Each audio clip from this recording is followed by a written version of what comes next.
verge of drama. Sometimes it's like watching a reality TV show. Yeah.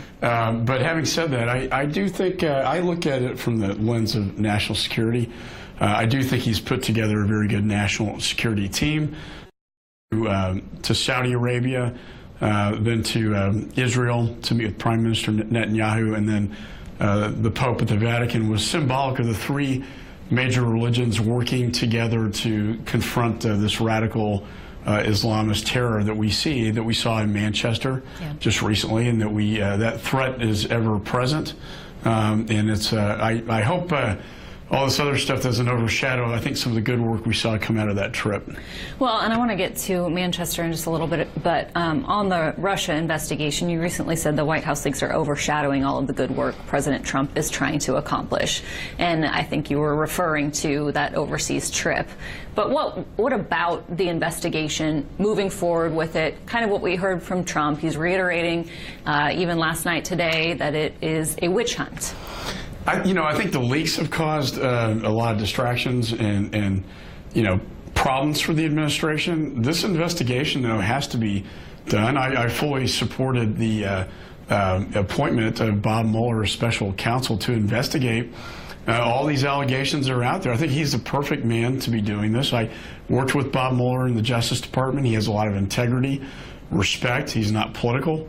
He's exactly the kind of guy to conduct a serious investigation into what are very serious allegations. I think the American people and the Congress deserve to know the truth about what happened. I do know one thing for sure in my briefings is that the Russians did try to influence the last presidential election. There's no question about that. I've stated that many times on the record. I think what we don't know the answer to at this point in time is what role, if any, the Trump team played with that.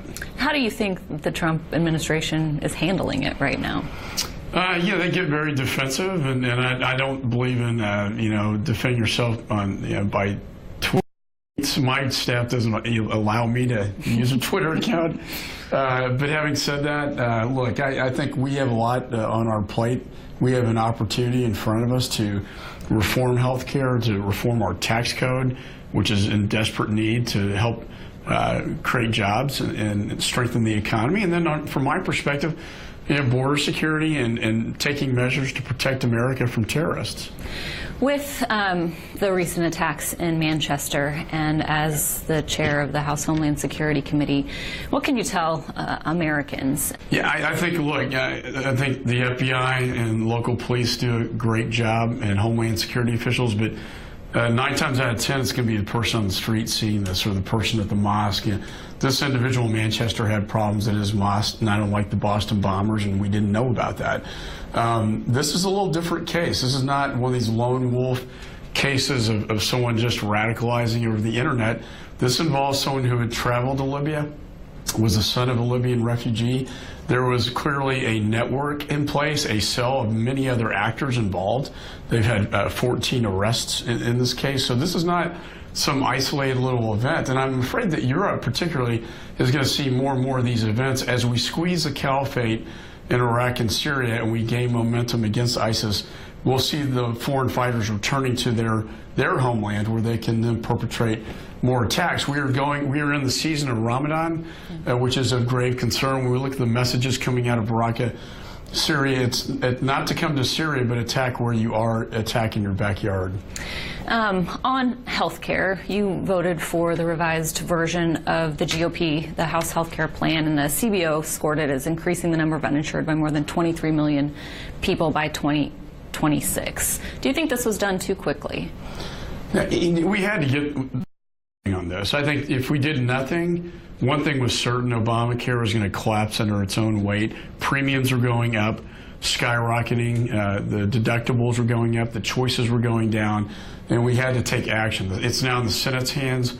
I'm sure they will change what we did to some extent. But at the end of the day, the CBO score did find that premiums will go down. And I think a more market-based approach rather than government-run at the end of the day is going to create more choices for the American people and lower their premiums, which is what my constituents want. Lastly, I wanted to ask you, because you're heading to Mexico City, what will you be doing there, and what can you tell us about just kind of the relationships between Mexico and the U.S.?